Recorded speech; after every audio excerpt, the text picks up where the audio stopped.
រដូវផ្ការីកដើមប៉ោមក៏ចាប់ផ្ដើមរីកផ្កាផ្ដើៗដែរហើយនេះគឺដើមប៉ោមផ្កាក្រហមអញ្ចឹងផ្លែចេញមកក៏ក្រហមដែរចាប់ពីឥឡូវទៅគឺទេសភាពស្រស់ស្រាយមែនតែនហើយញោមជាអ្នកដែលចូលចិត្តម្ជូរគ្រាន់តែមកឃើញផ្កាប៉ោមរីកហើយគឺថា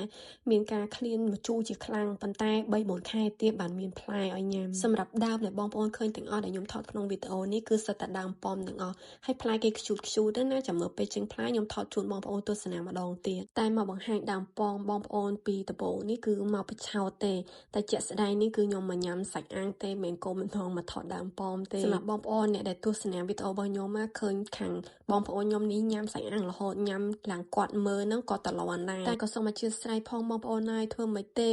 ខាងខ្ញុំនេះហ្នឹងគឺពលឺព្រះអាទិត្យហ្នឹងមានចំនួនកំណត់អញ្ចឹងនៅពេលដែលមានពលឺព្រះអាទិត្យម្ដងគឺថាសវេសវានាំគ្នាធ្វើសាច់អាំងញ៉ាំហើយមួយទៀតហ្នឹងគឺមានចិត្តអាណិតអ្នកចិត្តខាងមែនតែនបើសិនជាគាត់មានហាកៅអៅនៅខាងក្រៅផ្ទះហ្នឹងមិនដឹងថាក្លិនកៅអៅហ្នឹងទៅជាយ៉ាងណាទេព្រោះថាអ្នកមកញ៉ាំសាច់អាំងនេះទៅផ្ទះវិញតងួចទឹក2តង់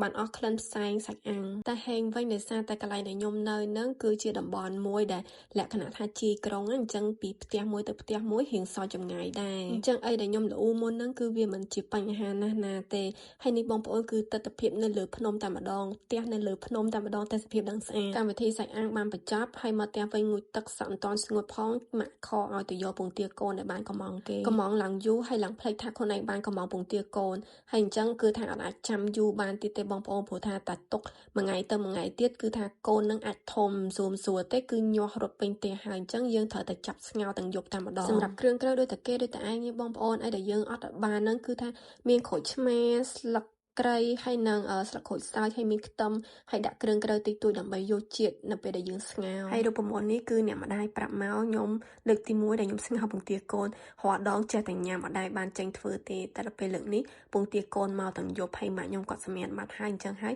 កូនចៅនេះគឺអ្នកចាប់ចែងធ្វើខ្លួនឯងទៅហើយម៉ាក់គាត់ឲ្យរូបមន្តមកសម្រាប់ពងទាកូនដែលកំងគេនេះគឺមានចំនួន20គ្រាប់បងប្អូនសម្រាប់គ្នា4នាក់តែជាក់ស្ដែងខ្ញុំញ៉ាំមកតែ2គ្រាប់ហើយឡើងចាយតែម្ដងដោយសារតែពងទានឹងវារៀងធំដែរសម្រាប់ពងទាកូនដែលកំងនេះគឺមួយគ្រាប់គេគិតតម្លៃ30ក្រូនអញ្ចឹងបើយើងគុណគូជាដុល្លារទៅអាចចូលចិត្តថា$2ជាង$3តាមហាងឆេនដុល្លារឡើងចោះចឹងណាបងប្អូនក្រោយពីយើងរងចាំពងទាកូនអស់រយៈពេល7 ម៉ោងឥឡូវនេះបានឆ្អិនហើយខ្ញុំនេះកាឡាត្រូវចូលគេងហើយប៉ុន្តែអត់អាចទប់ទល់បានទេព្រោះថាពងទាកូនគឺជារបស់ទ្រព្យដ៏មានតម្លៃដែលយើងត្រូវតែញ៉ាំភ្លាមក្តៅអញ្ចេះបានឆ្ងាញ់ពងទាកូនសម្រាប់បងប្អូនយើងនៅខ្មែរម្ហូបពេញនិយមធម្មតាប៉ុន្តែសម្រាប់ពួកខ្ញុំនៅនេះគឺរាប់បញ្ចូលជាម្ហូបអភិជននៃដោយសារតែបបាក់កំងញ៉ាំមែនតែនខ្ញុំនេះបានរបស់ឆ្ងាញ់ញ៉ាំគឺថាឈ្ងោកហៅលេងលឺតែម្ដងហើយពងទាកូននេះគឺថាកូនគេមិនល្មមមិនតូចពេកមិនធំពេកមិនល្មមញ៉ាំតែម្ដងតែរឿងខ្វះគ្រឿងដែរខ្វះខ្ទឹមជ្រក់ហើយនឹងចេកខ្ចីតែមិនអីទេប៉ុណ្ណឹងក៏បានដែរហើយចុងបញ្ចប់នេះគឺខ្ញុំបានញ៉ាំតែ2គ្រាប់ទេ